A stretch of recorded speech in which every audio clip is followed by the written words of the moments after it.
Bangladesh cricket board এই মুহূর্তে আসলে একটা এমন সিচুয়েশনে রয়েছে যেখানটায় ক্রিকেট রয়েছে, ক্রিকেট নেই, কোচ রয়েছে, কোচ নেই, স্বস্তি রয়েছে, স্বস্তি নেই। ঈদের পরে যে ঘটনাটা ঘটেছে এবং ঈদের আগে যে ঘটনা ঘটার একটা সম্ভাবনা ক্রিয়েট হয়েছিল সেটা ফাইনালি আজকে অফিসিয়াল হয়েছে, এবং তা হচ্ছে বাংলাদেশ দলের বোলিং ডিপার্টমেন্টের স্ট্রেংথের জায়গা নিয়ে যদি আমরা কথা বলি, সেখানটায় পেস ডিপার্টমেন্ট নিয়ে আলোচনা হবে, নাহিদ রানাকে নিয়ে আলোচনা হবে, তার গতি নিয়ে আলোচনা হবে, সুইং নিয়ে কথা হবে, কনসিস্টেন্সির হিসাব করলে মুস্তাফিজ এবং তাসকিনও আলোচনায় চলে আসেন। এখন এই যে আলোচনা এবং ডিসকাশনস গুলো হয় পেস ডিপার্টমেন্ট নিয়ে, বাংলাদেশ পেস বোলিং ইউনিটে একটা বড় রোল, ডিসিপ্লিন, কনসিস্টেন্সি সবগুলো জায়গায় সাকসেসফুলি ভূমিকা পালন করেছিলেন শন টেইট। শ্বশুর বাড়ির ডাকে জামাই অবশেষে বাংলাদেশ ছেড়ে ভারতে চলে যাবার আনুষ্ঠানিক ঘোষণা দিয়ে ফেলেছেন। অস্ট্রেলিয়ার বিপক্ষে সিরিজ বাংলাদেশের জন্য একটা বড় চ্যালেঞ্জ। সেই যে কার্ডিফের সোফিয়া গার্ডেনে প্রথমবারের মতো এবং শেষবারের মতো বাংলাদেশ অস্ট্রেলিয়াকে হারিয়েছিল, মহাকাব্যিক শতক হাঁকিয়েছিলেন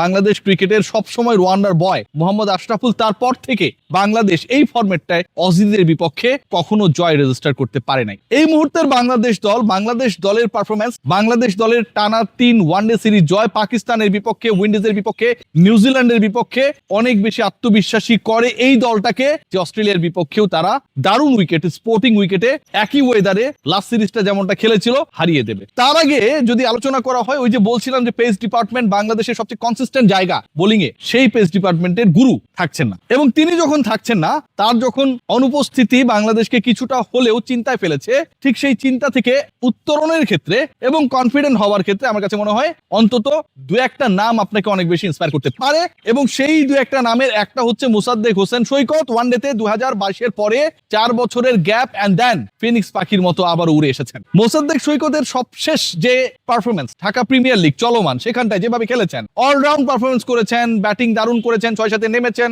কনসিস্টেন্টলি ভালো করেছেন, দ্রুততম সেঞ্চুরি করেছেন, স্ট্রাইক রেট 130 অ্যারাউন্ড, এবং এভারেজটাকেও 70-80-র কাতারে নিয়ে গেছেন। এই ক্রিকেটার বাংলাদেশ দলে 4 বছর পরে এলেও তিনি আসলে নতুন কেউ না, কারণ experience campaigner in ODI format. Bangladesh দলের ইমব্যালেন্সের যে জায়গাটা ছিল, যেখানটায় দুটা প্রশ্ন হতো যে 6 নাম্বার ব্যাটার কে আসলে। 6 নম্বর ব্যাটার আফিফ হোসেন ধ্রুব না, আবার 6 নম্বর ব্যাটার তাওহিদ হৃদয় না। 3 নম্বরে জোর করে সৌম্য সরকারকে খেলিয়ে দিয়ে হৃদয়কে 6 নম্বর বানিয়ে দেওয়া কোনোভাবেই লজিক্যাল না। আবার হৃদয়কে তার পজিশন 5-এ খেলিয়ে আফিফ হোসেন ধ্রুবকে 6-এ খেলিয়ে যেই জায়গাটায় বাংলাদেশ দল সাকসেসফুল হওয়ার চেষ্টা করছিল, সেটা আসলে প্রপারলি কাজে আসে নাই। So who is going to be the number 6? You need someone who can bowl এবং যে হিটও করতে পারে। সেই অপশনটাই মোসাদ্দেক হোসেন সৈকত আমার কাছে মনে হয় বিপিএল শুরুর আগে একটা বড় নাম ছিল, বিপিএল এর শেষ প্রান্তে এসে সেটা আরো বড় হয়ে গেছে। উইনিং কম্বিনেশনে চেঞ্জ আসছে, এবং সেই কম্বিনেশনে চেঞ্জ আসার ক্ষেত্রে, আনানোর ক্ষেত্রে মোসাদ্দেক সৈকত আমার কাছে মনে হয় is going to be a very favourite choice. যে 11 জন ক্রিকেটার খেলবে, 15-16 জন স্কোয়াড আপনারা জেনে গেছেন, নুরুল হাসান সোহানের ইনক্লুশন নিয়ে আপনারা জেনে গেছেন,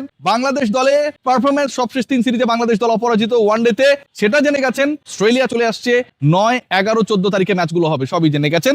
বাট উইনিং কম্বিনেশনে চেঞ্জেস আসছে, এটা নিয়ে আসলে কোনো বেশি ডাউট করার সুযোগ নেই। সৌম্য সরকার নাম্বার 3-তে খেলেছিলেন লাস্ট ম্যাচে।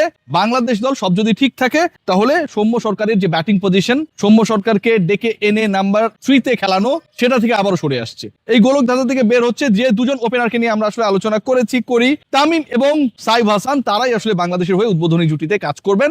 নাম্বার 3-র যেই পজিশনটা ছেড়ে দিয়েছিলেন নাজমুল হোসেন শান্ত, আমি মনে করি that was a very wrong decision, কারণ সাকিব আল হাসানও নাম্বার 3 পজিশনটা ছেড়েছিলেন। শান্তর জন্য মনে করা হয়েছিল Shanto is the perfect one for batting on number 3। So সেই জায়গা থেকে শান্তকে সরানো আমি কোনো কারণ দেখি না। So Najmul Hossain Shanto, he will bat on his position number 3। Number 4 এলকেডি Liton Kumar Das. Number 5 Towhid Hridoy is not eager to bat on the late order. এরপরে লেট অর্ডারে তিনি ব্যাট করতে বা নাম্বার 6-7-এ পরের দিকে ব্যাট করতে তিনি আগ্রহী না, এবং তার এই বক্তব্য বা আলোচনাটা আমার কাছে মনে হয় যে খুবই যৌক্তিক। যেখানটা তিনি পারফরমেন্স করেছেন, সেই জায়গা থেকে ভাই আপনি তাকে সরাবেন কেন? অন্য জায়গায় যদি ঘাটতি থাকে, সেই পার্টিকুলার ক্রিকেটারকে আপনি খুঁজে আনাবেন, খেলাবেন, নো প্রবলেম উইথ দ্যাট। বা হৃদয়ের পজিশন ছেড়ে দেওয়ার যে যুক্তি বা বিভিন্ন ভাবে এটাকে জাস্টিফাইড করার যে চেষ্টা, সেটার কোনো কারণ নেই। এখন 5 পর্যন্ত হয়ে গেল, ওই 6 নম্বর পজিশনটা নিয়ে আসলে ঝামেলা। আফিফ পারফর্ম করতে পারেন নাই, হৃদয়কে আপনি 6 নামিয়েছেন, 3-এ সৌম্য সরকারকে খেলিয়েছেন, 3-এ সৌম্য সরকারও ব্যর্থ হয়েছে। Mosaddek Saikat is going to be the part of Bangladesh 11, এবং নাম্বার 6-এ আমার কাছে মনে মনে হয় সেই জায়গাটা তিনি খেলবেন। 7-এ মিরাজ, পরে 4টা পজিশনে 3জন পেসার, একজন স্পিনার রিশাদ খেলবেন এবং তাদের সাথে নাহিদ রানা। অস্ট্রেলিয়ার বিপক্ষে কি করেন দেখার অপেক্ষা। Taskin Ahmed the man of consistency, যে কোনো ফরম্যাটে, যে কোনো সিচুয়েশনে, যে কোনো কন্ডিশনে তাসকিন আহমেদ আমার কাছে মনে হয় বাংলাদেশের বোলিং ডিপার্টমেন্টের সবচেয়ে বড় ভরসার জায়গা, অ্যান্ড দ্য মুস্তাফিজ। সো এই যে 11টা নিয়ে ডিসকাস করলাম, এটাতে সবচেয়ে স্বস্তির জায়গা যে নাম্বার 6-এ আপনি একজন প্রপার ব্যাটার পাচ্ছেন, এবং সেটা মিরাজ এবং মুসাদ্দিক যদি শাফেল করেও খেলে, যে 6-এ মিরাজ মুসাদ্দিক আরেকটু পরে গিয়ে খেললেন, যেহেতু তিনি হিট করতে পারেন, যে হিটিং অ্যাবিলিটি তুলনামূলকভাবে মিরাজের কম, সেটাও বন্ধ হবে না। আবার একই সাথে Bangladesh is getting their 6th bowling option. 3জন বলেছি পেসারের কথা, এর সাথে মুসাদ্দিক, সৈকত রয়েছেন, মেহেদী হাসান মিরাজ রয়েছেন, রিশাদ রয়েছেন অথবা তানভীর রয়েছেন। আমার কাছে মনে হয় that will be nice. Bangladesh দল ব্যালেন্স। বাংলাদেশ দলের বিপক্ষে অস্ট্রেলিয়ার বিপক্ষে এই সিরিজটা is going to be very much important. বাংলাদেশের সরাসরি বিশ্বকাপে কোয়ালিফাই করার ক্ষেত্রে এই সিরিজের গুরুত্ব রয়েছে, এবং একই সাথে বাংলাদেশের এই সিরিজের পারফরমেন্সটা মাছি ডিস্টার্ব করছে। ব্রাজিল না আর্জেন্টিনা, এই মাছিটা বুঝলাম বড় একটা ভূমিকা পালন করবে। কানের ভিতর ঢোকার চেষ্টা করছে, কান বন্ধ করে রাখলাম, দেখা যাক শেষ পর্যন্ত কি হয়, বাংলাদেশ কি করে। But the team has been announced against Australia. আমার কাছে মনে হয় প্রিটি গুড। সবাই ভালো থাকবে।